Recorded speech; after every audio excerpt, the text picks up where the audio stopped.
الرحمن الرحیم، شروع کرتا ہوں اللہ کے نام سے جو بڑا ہی مہربان اور نہایت رحم کرنے والا ہے۔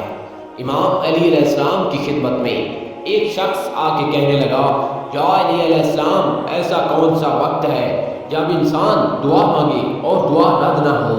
تو بس یہ کہنا تھا۔ تو امام علی علیہ السلام نے فرمایا، اے شخص، اللہ کے رسول صلی اللہ علیہ وآلہ وسلم سے سنا کہ 3 موقع ایسا ہے جب اللہ دعا رد نہیں کرتا۔ وہ پوچھنے لگا، یا علی علیہ السلام، وہ کون سے لمحے ہیں؟